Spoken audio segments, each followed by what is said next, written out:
వచ్చేసింది favourite dish fish pulao. Okay, tawa fish pulao. With cooker తో వచ్చేసారు. రాజుగారు దిస్ ఇస్ వెట్టిగా ఉంటుందండి చూడండి. Okay okay nice. అదేంటండి మిలిటరీ మటన్ పులావ్. ఇది ఓపెన్ చేసి కొంచెం కానీ మీరు అందరికీ ఇలాగే కుక్కర్ తీసుకెళ్తారా? ఈచ్ అండ్ ఎవ్రీ టేబుల్ ఇలా వేడివేడి కుక్కర్ వెళ్ళిపోతుంది. నైస్. ఓకే అమ్మో కొంచెం spicy sir.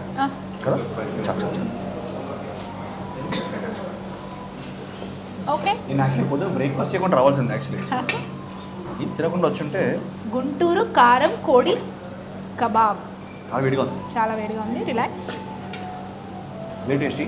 Can I have the favourite dish ఎప్పుడెప్పుడు తినేద్దామని అర్జెంట్గా ఫేవరెట్ డిష్ పెట్టేయండి. ఆవకాయ పప్పు నా కోసమే వచ్చింది. దాన్ని మీరు రైస్తో తింటారా? ఎలా తింటారు? ఓ సూపర్. ముద్దపప్పు ఆవకాయ అన్నం అండ్ పచ్చి పులుసు. మంచి కాంబినేషన్ కదా. పచ్చి పులుసు ఇస్ వెరీ తెలంగాణ. తెలంగాణ. మళ్ళీ ఇంకోటి సల్లచారు ఉంటుంది. సల్లచారు సూపర్ ఉంటుంది. సల్లచారు నైట్ పెరుగుని పొద్దున వాళ్ళు పెట్టి చేస్తారు.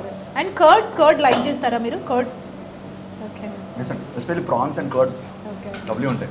ఓకే ఇప్పుడు నిఖిల్ గారికి సర్వ్ చేస్తుంది రాజు గారి కోడి పలావ్. Favourite dish. ఇక్కడికి వస్తే ఈ డిష్ తినాల్సిందే. చలో చూద్దాం. నాతో ఎన్ని తినిపిస్తున్నారు మీరు? చాలా చాలా చాలా ఎస్ మీరు అన్నట్లు వెట్గా చూడడానికి చాలా బాగుంది. యాక్చువల్లీ ఇది స్పూన్తో కాదు, చేతితో తినేది. ఓకే అప్పుడే బిర్యానీ మజా, పొలం మజా వస్తుంది. అబ్బో. ఆవకాయ అన్నం, పచ్చి పులుసు, నెయ్యి. సో మీరు అంతేరాలో ప్రతి టేబుల్ మీద ఉంటుందా? నెయ్యి. టేబుల్ నెయ్యి ఉంటుందా? మా డాడీ మమ్మీ అందరూ చిన్నప్పుడు రవీంద్ర భారతిలో ఏదో షో చూసి దాని తర్వాత వేస్ట్ కొట్టు దాని ఎందుకు హోటల్ అక్కడ నెయ్యి. మా సిస్టర్ అయితే మొత్తం నెయ్యి తాగేసేది ఆల్మోస్ట్. సో వాడు ఏం చేస్తాడంటే ఈ గెట్స్ అట్ పప్పు అంటే మొత్తం మీల్స్లో 2 కర్రీలు పప్పు పెడతారు. ఆ పప్పుతో పాటు పొడి ఉంటుంది అక్కడ. ఆ పొడి నెయ్యి rice. Okay let's enjoy the food right now. మీది ఎలా ఉంది?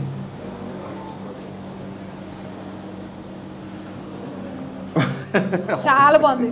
No comments. ఇంకా నేనేం చెప్పలేను. తినాలనిపిస్తుంది. నేను తినేస్తా. మీరు ఎలా ఉంది?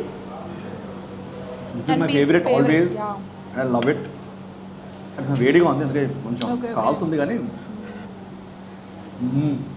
నాకు తెలిసి nowadays everybody got to know what అంతేనండి. స్టార్టింగ్ మాకు ఏమైందంటే కష్టం పబ్లిసిటీ ఏమని తెలుసా లేదా ఇలాంటి మంచి ప్లేస్. సో కొన్నిసార్లు మొన్న ఆవిడ పేరు ఒక ఆంటీ ఉంటుంది. ఆవిడ రోడ్ కుమారి ఆంటీ.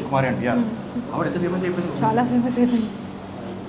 ఇప్పుడు పూర్ణ ఇడ్లీ గురించి కొన్ని ప్లేసెస్ సీక్రెట్గా ఉంటాయి. ఎగ్జాక్ట్లీ. బట్ అంతేరా గురించి జనాలు తెలుస్తుంది.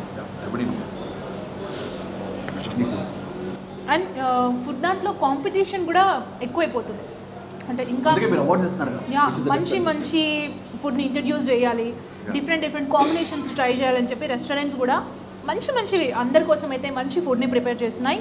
సో వీళ్ళందరూ చేసే దీన్ని మేము అవార్డ్ ఇవ్వాలి అని చెప్పి టెంటివ్ అయితే ఫుడ్ ఫ్యూజన్ అవార్డ్స్ని తీసుకురావడం జరుగుతుంది. సో నిఖిల్ గారితో మాత్రం మనం అంతేరాకు వచ్చేసాం కదా, హ్యాపీగా తినేస్తున్నాం.